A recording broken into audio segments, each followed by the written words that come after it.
People enjoy purchasing a product, in this case a craft beer, that they know was produced locally, and in some cases it was made with products that were grown within a 20, 30, 40, 50-mile radius of right where we're sitting today. Many are calling this the plant to pint movement. And one thing's for sure, the craft brewery business is booming, and sourcing local ingredients is the business to be in. So IPAs are the largest craft segment out there, and those hops that we use in there are hard to get. We contract them out about 3 years in advance. If the demand goes up, it's very hard to compensate for that if you don't already have them contracted. With all these breweries coming on board, hops are getting harder and harder to get. Right now, we get our hops from out west somewhere, but always with the eyes on the prize of trying to get everything local. Our corn comes from right here in Essex County, and it's local, and it's non-GMO, and it's organic, and everything else. And we really want all our ingredients to be that way. So the hops, we've been trying, forever to look around and try and find as local as we can. So we're very excited, with Black Hops Farm coming on, and as soon as their first crop is ready, that's where we'll be sourcing our hops from. There were no commercial hops available in Virginia. So I thought, well, it would be fun to try and grow hops. Inspired, Jonathan Staples bought a Northern Virginia farm, seemingly destined for life as a subdivision.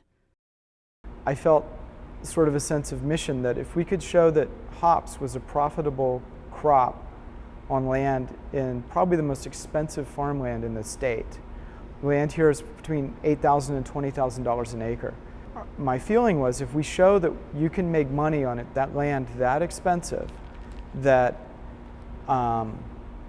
it would show that large commercial farms will work, getting away from the urban areas where land is cheaper.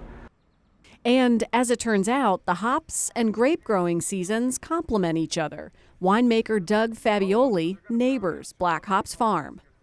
I realized that the hops were a good dovetail with the grapes, is that they get picked a little bit earlier, and there's some work in the springtime, and they also work in land that doesn't necessarily work for grapes. So with my crew, in what we do grapes, we do raspberries, and it made sense that the hops would be another one that would fit along in the program. Virginia's wine industry was one of the reasons that this is economically viable, because there's a trained workforce already. There are farmers producing products that are going into making wine, craft beer, distilled spirit, cider, that it's a new opportunity for them. And it's typically the malting barley or the hops, of course. There's a little higher margin when a grower produces those than maybe some standard barley, for instance. So it's a chance for them to add more value to their farming operation. The issue comes is if you can't get enough to supply your year-round beers, it's really hard to substitute. As you can imagine with grapes, what region they're grown in, they taste differently, and the same goes for hops. So it's really hard for us to keep the consistency that we want here in our beer if we're flip-flopping between local growers and growers out west. And we have no growth history. So imagine starting a crop where you can't say, this is what my challenges will be, this is where everything's starting from scratch. When we started, the best information we could get about what would grow in Virginia was from colonial times. We've been partnering with Virginia Tech, others on helping them to work with local producers to grow the products that are going in. The feedstock that goes into the product, again, starts on the farm. So we got one of the best research institutions in America, particularly as it relates to agriculture, in Virginia Tech, that are ready, willing, and able to help these growers. Growing hops is only a part of the equation. Making them a viable commercial product was another hurdle. Once they're grown, a lot like grapes, you then have to process them so they're usable as a commercial product.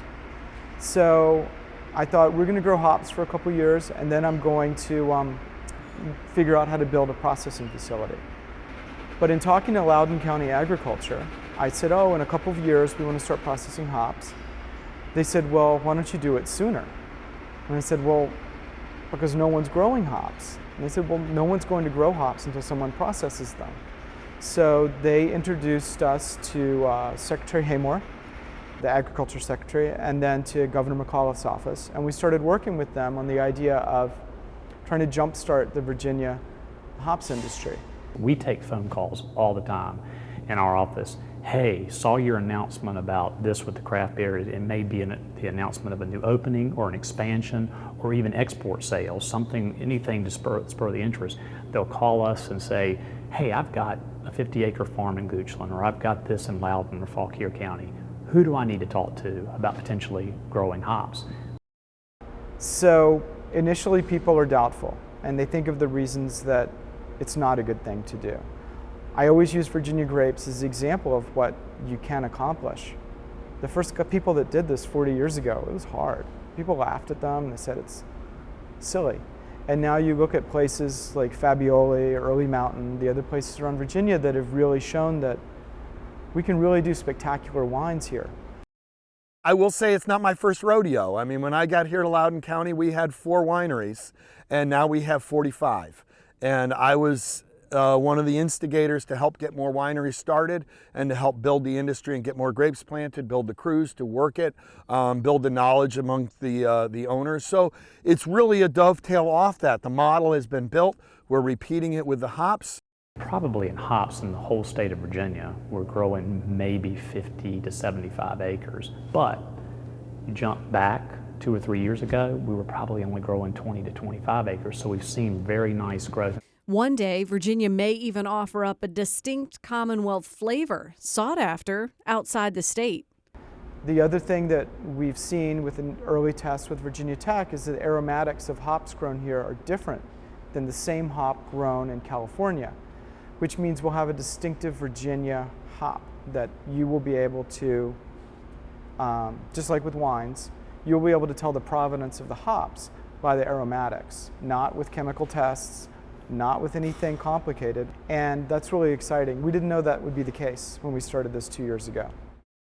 100 years ago, or 200 years ago, there were tons of small breweries all around the state of Virginia, small distilleries, legal and illegal, and all of them used local ingredients. That's just what you did.